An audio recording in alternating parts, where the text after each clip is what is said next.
Hello students, how are you. मुझे तो आशा है कि आप बहुत सेफ सुरक्षित होंगे and you will be more happy, okay, because there is no school, there is no class, okay, and you have got total freedom. आपको total freedom मिला है, इसका मतलब ये नहीं है कि आप कुछ भी नहीं करना है, कुछ भी नहीं करना। आप तो कुछ भी नहीं करते, लेकिन आपको बहुत कुछ करना है। आपको बहुत लकीली एक टाइम मिला है, तो इस टाइम को यूटिलाइज करो। लैंग्वेज की तरफ थोड़ा नहीं, बहुत ज्यादा ध्यान दो, क्योंकि ग्रामर बहुत वीक है। 9th स्टैंडर्ड को मैंने पढ़ा है, इसलिए मुझे पता है कि 9th स्टैंडर्ड का ग्रामर बहुत वीक है। तो थोड़ा ग्रामर की प्रैक्टिस करो। आपको बुक्स मिलेंगे, अभी शॉप्स खुली है, तो ग्रामर्स की बुक लेके आओ, प्रैक्टिस करो। यहाँ से जो होमवर्क मिलेगा उसकी प्रैक्टिस करो। अपने जो वीक पॉइंट्स है, जैसे कि किसी का टेंस वीक है, या किसी का कोई ग्रामर का टॉपिक वीक है, किसी को अच्छी तरह से पढ़ना भी नहीं आता, या क्वेश्चन आंसर्स में कुछ प्रॉब्लम होते हैं, तो इंट्रोस्पेक्ट करो और जो टाइम आपको मिला है उसका अच्छी तरह से यूज करो। जैसे कि ग्रामर की रोज 10 सेंटेंसेस आपको मतलब सॉल्व आप कर सकते हो, तो रोज 10 सेंटेंसेस किसी भी अलग अलग टॉपिक के आप ले सकते हो। जैसे आज चेंज द वॉइस लिया, कल टेंस लिया, या क्वेश्चन टैग लिया, या डिटरमाइनर्स लिया। सो अलग अलग टॉपिक्स की अलग अलग सेंटेंसेस आप प्रैक्टिस कर सकते हो। नहीं, आपको करनी ही चाहिए, क्योंकि स्कूल कब खुलेगा पता नहीं चलेगा, या पता नहीं अभी चलता है, या क्लास कब खुलने वाले हैं वो भी अभी तक पता नहीं है। तो ये जो आपको बहुत सारा टाइम मिल रहा है, मोबाइल के सामने दिन भर मत बैठो। जब तक लेक्चर चालू है तब तक मोबाइल के लेक्चर्स देखो, बाकी के वक्त आप प्रैक्टिस करो। यानी कि जब आप स्कूल में आओगे तो एक परफेक्ट बनकर आओगे, या आपके पास बहुत अच्छा चांस है, बहुत अच्छी अपॉर्चुनिटी है आपको हार्डवर्क करने की। ओके, तो आज के लेक्चर को हम स्टार्ट करते हैं। तो आज का लेक्चर हम स्टार्ट करने जा रहे हैं हमारे फर्स्ट यूनिट से।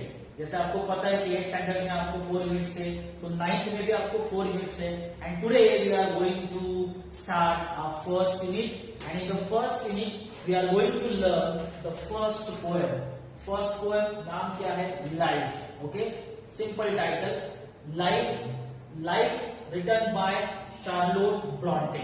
ओके, सो लाइफ क्या है? जैसे कि हम हमेशा बोलते हैं कि life is like ice cream, enjoy it before waiting. वैसे लाइफ क्या है? लाइफ का मतलब मीनिंग क्या है? What is actual life? इसका मीनिंग कवि ने, शार्लोट ब्रॉन्टे ने लाइफ में बताया है। So let's learn the poem first. पहले मैं कविता पढ़ता हूं, उसके बाद लाइन बाय लाइन उसका मीनिंग आपको बताता हूं। Okay, so first let's read the poem. Life believe is not a dream so dark as sages say. Often a little morning ray foretells a pleasant day. Sometimes there are clouds of gloom, but these are transient all. If the shower will make the roses bloom, oh, why lament its fall? Rapidly, merrily, life's sunny hours flit by. Gratefully, cheerily, enjoy them as they fly. What though death at times steps in and calls our best away? What though sorrow seems to win over a hope, a heavy stay? Yet hope again elastic springs, unconquered though she fail. Still buoyant are her golden wings, still strong to bear us well. Manfully, fearlessly, the day of trial bear. For gloriously, victoriously, can courage quell despair. Charlotte Brontë. तो यहाँ हमारा reading खत्म हुआ। अब हम line by line क्या meaning है इस पोएम का वो देखते हैं। So first stanza, life, believe, is not a dream so dark as sages say. So the poem tells us about the positive view of life. Okay, positive view. इस कविता में हमें पॉजिटिव व्यू बताया है life के बारे में कि हमें लाइफ में पॉजिटिव रहना चाहिए। जैसे अब हम रह रहे हैं, अब हम इस कोरोना के संकट काल में हम पॉजिटिव रहते हैं, हमें पॉजिटिव रहना ही चाहिए। हमारे सामने बहुत सारी प्रॉब्लम्स है, बहुत सारी प्रॉब्लम्स को हम फेस कर रहे हैं, लेकिन हमें पॉजिटिव रहना है। Okay, so the poem gives you positive view of life. Okay, life believe is not a dark dream. What the poet is say, poet says that life is not a dark dream. Dark क्या होता है? Darkness. Darkness मतलब problems. So हमारा life एक dark dream जैसा नहीं है। Life is not a dark means life is not full of difficulties, life is not full of problems as the sages से। सेजेस मीन्स रिलीजियस पीपल, साधु या जो ऋषि मुनि होते हैं, वो ऐसा कहते हैं कि हमारा लाइफ डिफिकल्टीज से भरा है लेकिन डार्क नहीं है। ओके, डिफिकल्टीज है, हर एक की लाइफ में डिफिकल्टीज है। There are difficulties in early times. हमें पहले डिफिकल्टीज को फेस करना पड़ता है, उसके बाद हमारे लिए गुड टाइम आता है। So we have to face difficulties in early time, after that we will face good times. इसका एग्जाम्पल दिया है, often a little morning rain foretells a pleasant day. Foretell, foretell का मीनिंग क्या है? What is फोरटेल? फोरटेल्स मतलब intimates. Early morning में जो rain आता है वो रेन इंटीमेट करता है कि आने वाला जो दिन है वो बहुत ही प्लीजेंट है, हैप्पी है, सनी है। ओके, मतलब जैसे देखो आप, कभी कभी सुबह सुबह बारिश होती है, मतलब बहुत अर्ली मॉर्निंग थोड़ी सी बारिश होती है, लेकिन उसके बाद जो दिन निकल आता है वो दिन बहुत ही अच्छा होता है, प्लीजेंट होता है। तो बारिश की वजह से क्या हुआ? दिन अच्छा गया। अगर बारिश नहीं होती तो दिन प्लीजेंट नहीं होता या सनी नहीं होता। इसी तरह से यहाँ जो रेन है, मॉर्निंग रेन को कंपेयर किया गया है प्रॉब्लम्स के साथ। ओके, सो प्रॉब्लम्स, हमारे लाइफ में प्रॉब्लम्स है, लेकिन वो प्रॉब्लम्स एक रेन की तरह है जो आते हैं और चले जाते हैं, लेकिन प्रॉब्लम्स के बाद जो हमारा लाइफ आता है या जो दिन आता है वो बहुत अच्छा आता है, वो बहुत good time will come after the rain, like that good time will come after the problem. So problems आना हमारी लाइफ में जरूरी है अगर हम अच्छा टाइम आना, हमारे लिए अच्छा टाइम अगर हम लाना चाहते हैं तो। Okay, so often a little morning rain foretells a pleasant day means after difficulties, after problems the joyful time will come. So the problems, difficulties are necessary for us, for human being. Okay, तो ये हो गया पहला stanza. Second stanza, sometimes there are clouds of gloom but these are transient awe. Sometimes there are clouds of gloom. Okay, ये gloom क्या है? gloom means darkness. gloom means what? darkness. हमारे life में कभी कभी डार्कनेस आता है। Darkness मतलब क्या? Again problems, difficulties. So sometimes there are difficulties, problems in our life. जैसे अब हमारे जीवन में इतने सारे प्रॉब्लम्स है, 4 महीने से सब लोग घर पे बैठे हैं, बहुत से लोगों की नौकरियां चली गई है, पैसे के प्रॉब्लम हो रहे हैं, बाहर हम जा नहीं सकते या हमें मास्क वगैरह लगाकर घूमना पड़ रहा है, बहुत सारे प्रॉब्लम्स हैं। घर में बैठे बैठे हम बोर हो गए, फ्रेंड्स के साथ खेल नहीं सकते वगैरह, लाइफ बोरिंग लग रही है। सो बहुत सारे प्रॉब्लम्स हैं। So there are clouds of gloom, there are clouds of problems right now, but these are transient of. लेकिन ये प्रॉब्लम्स क्या है? ट्रांजिएंट है। ट्रांजिएंट, सो ट्रांजिएंट का मीनिंग क्या है? What is transient? Transient means temporary. So what is transient? Transient means temporary. So ये जो problems है, ये problems temporary है। These problems are temporary problems. मतलब बहुत problems हो गए 4 महीने, लेकिन ये हमेशा ऐसा नहीं रहने वाला है। 2 महीने के बाद या 3 महीने के बाद ये सब अच्छा होने वाला है। So problems are temporary in our life. If the shower will make the roses Bloom, shower means rain, अगर रेन रोजेस को ब्लूम करने के लिए हेल्प करता है, बारिश जब आती है तभी फूल खिलते हैं ना, अगर बारिश नहीं आएगी तो फूल नहीं खिलेंगे. So if the shower will make the roses bloom, bloom means blossom, means if the rain will help the roses, means the flowers, blossom. Why lament its fall? Why lament? तो हमें lament क्यों करना है? lament मतलब क्या? feeling unhappy, feeling grief. अगर बारिश की वजह से फूल खिलते हैं तो बारिश के गिरने का हमें दुख क्यों करना चाहिए? मतलब नहीं करना चाहिए. We should not feel unhappy.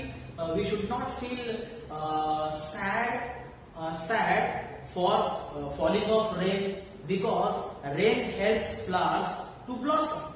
So rain is important, rain is necessary for flowers to blossom, to bloom. So we should not feel unhappy, we should not feel grief for falling of rain.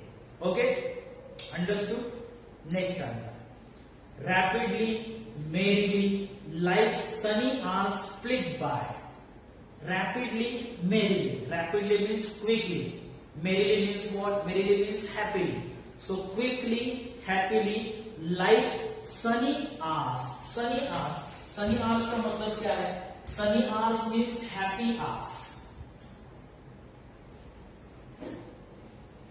Sunny hours means what? Happy hours. हमारे life के जो happy hours है, happy time, वो happy time चला जाएगा. Flit by means move away quickly. Life का happy time चला जाएगा. कैसे? Rapidly, merrily. Life sunny hours, life happy time, happy hours move away quickly and merrily means happily. Gratefully and cheerily enjoy them as they fly. तो वो जब चले जाएंगे तो उनको एंजॉय करना चाहिए. हमारे लाइफ का जो हैप्पी टाइम है, जो चीयरफुल टाइम है, जो सनी टाइम है, उसको एंजॉय करें. पोएटेस कहती है, शार्लोट ब्रॉन्टे कहती है कि enjoy this happy time, enjoy these happy hours gratefully. Gratefully means thankfully.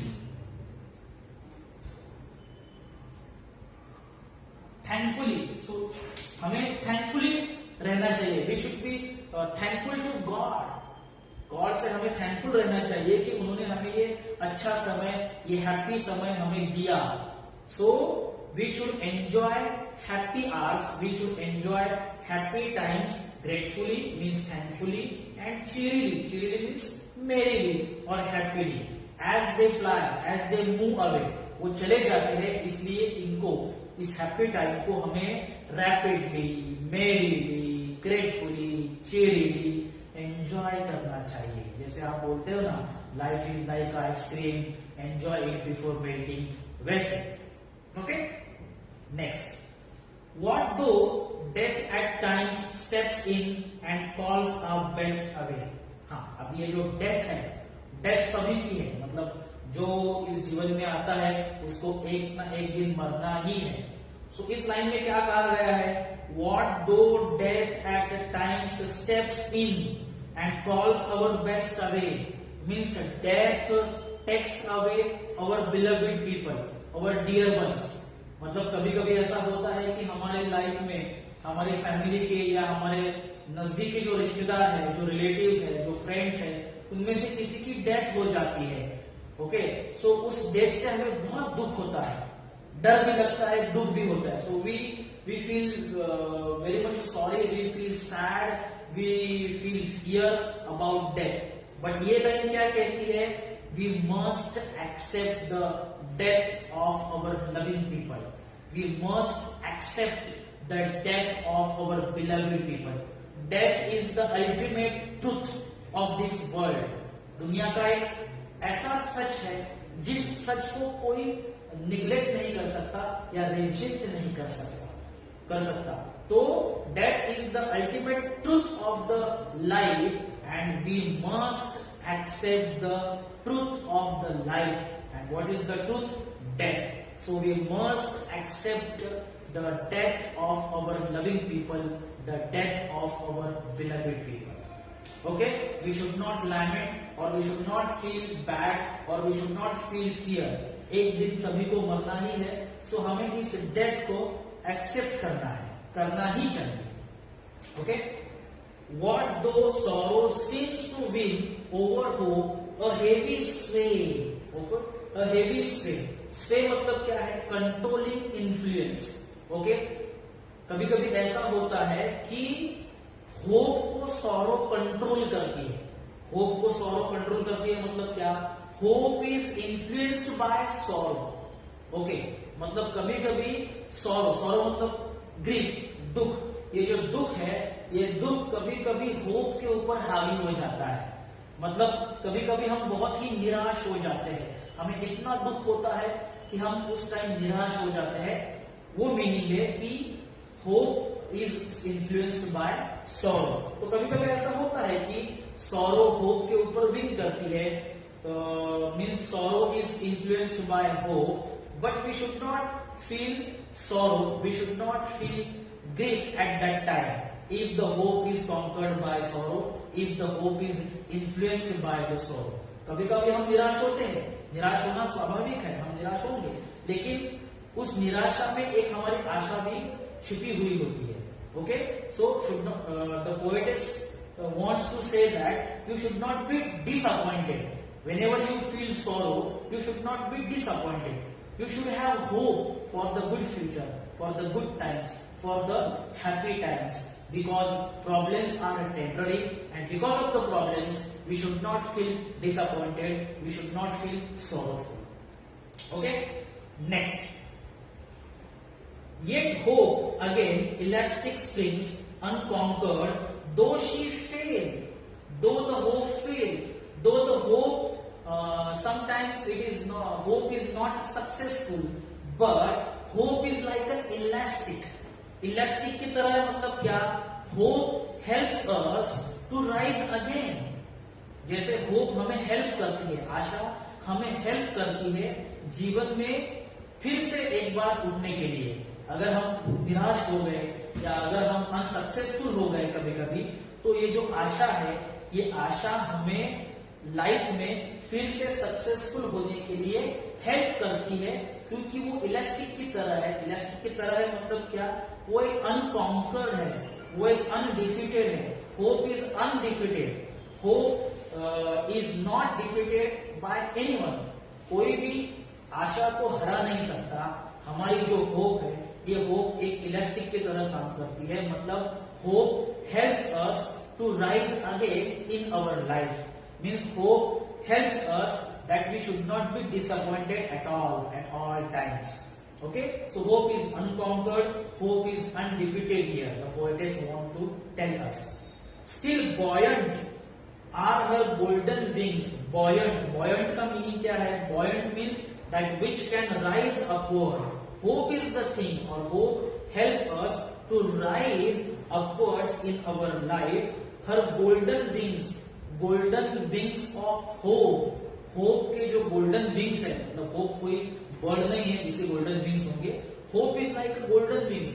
जैसे गोल्डन विंग्स किसी भी बर्ड के विंग्स उसे ऊपर उड़ने में मदद करते हैं, वैसे हमारे लाइफ में होप हमें ऊपर उठने में, मतलब संकटों से या प्रॉब्लम से बाहर आने के लिए होप हमें हेल्प करती है. Still strong to bear us well. Still strong to bear us well. Help is so strong. इतनी स्ट्रॉन्ग होती है होप कि हमें हमारे लाइफ में जो प्रॉब्लम्स है, उस प्रॉब्लम्स को बेयर करने में, मतलब उस प्रॉब्लम्स को फेस करने में हेल्प करती है. इतनी स्ट्रॉन्ग होती है hope.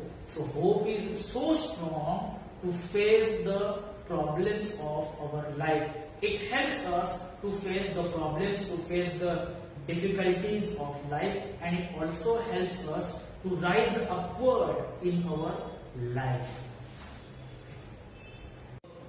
Welcome again.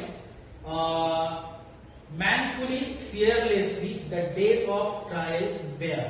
So we must bear, we must face the difficulties, the problems of the life. How? manfully. Manfully means bravely. Okay, so we should face the problems of our life bravely and fearlessly. We should not have any fear to face problems or difficulties of our life.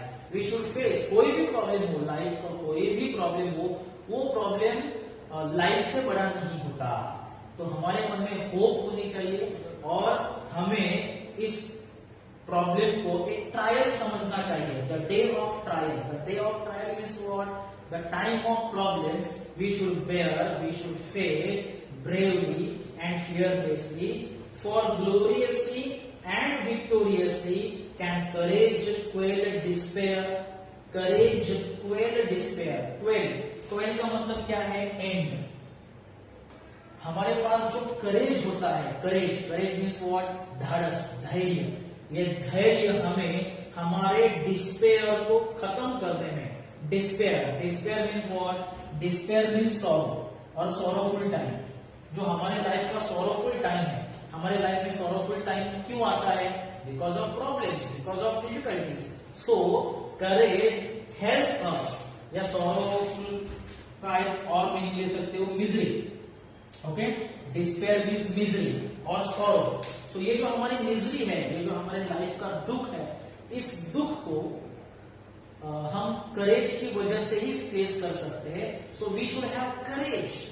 We should have courage to end the misery of our life. We should have courage to end the difficulties, problems or sorrows of our life. And courage helps us to end the despair, to end the misery of our life gloriously and victoriously. So, हमारे जीवन में हमें कभी भी hope को नहीं छोड़ना चाहिए. और अगर प्रॉब्लम्स आते हैं या हम सॉरो फील करते हैं, ग्रीफ फील करते हैं या अनहैप्पी टाइम फील करते हैं, तो इस सॉरोफुल टाइम को, इस अनहैप्पी टाइम को एक ऐसी चीज है जो फेस करने में मदद करती है और वो है courage. So courage helps us to end the misery of life. Courage helps us to end the sorrowful time of life. So कविता का मैसेज क्या है? कविता का मैसेज ये है कि हमें प्रॉब्लम से घबराना नहीं चाहिए. Okay, don't be don't fear about your problems and difficulties, because problems and difficulties are important in our life. Why they are important? Because of problems, because of life, because of problems and difficulties, we can experience the good time of our life. Okay, so मैं आशा करता हूं कि आपको ये कविता समझ में आ गई होगी कि हमारे लाइफ में कोई भी प्रॉब्लम्स, डिफिकल्टीज आती है तो हमारे अच्छे टाइम के लिए आती है. ओके, किसी भी प्रॉब्लम या डिफिकल्टीज की वजह से हमारा बुरा टाइम नहीं आता, अच्छा टाइम आता है. Good time will come because of problems and difficulties. So अब आगे कुछ होमवर्क दिया है. होमवर्क में आपको पेज नंबर 4 से पेज नंबर 4. अब पेज नंबर 4 पे एक्टिविटीज क्या है? एक्टिविटीज फर्स्ट में दिया है, pick out from the poem 2 lines each that reflect an optimistic positive attitude and pessimistic negative attitude. कविता तो हमारे यहाँ खत्म हो गई है. कविता पेज नंबर 3 पे खत्म हो गई. पेज नंबर 4 पे इंग्लिश वर्कशॉप दिया है. इंग्लिश वर्कशॉप में फर्स्ट एक्टिविटी में आपको कविता के 2 लाइंस ऐसे पिक आउट करने हैं कि पॉजिटिव एटीट्यूड वाले 2 लाइंस और नेगेटिव एटीट्यूड वाले 2 लाइंस. ओके, सेकेंड एक्टिविटी है give other LY adverbs of similar meanings for the following. Use a thesaurus if needed. Thesaurus मतलब वोकैबुलरी. अगर आपके पास डिक्शनरी है या वोकैबुलरी का कुछ कलेक्शन है तो उसे आप यूज कर सकते हो. एलवाई एडवर्ब्स, सिमिलर मीनिंग्स वाले एलवाई एडवर्ब. जैसे कि अब हमने कविता में ये वर्ड देखा था रैपिडली. ओके, सो रैपिडली का मीनिंग क्या है? स्विफ्टली और क्विकली. ओके, या दूसरा वर्ड है मेरीली. सो मेरीली का मीनिंग क्या है? चीयरफुली और happy. Okay, so third word is gratefully.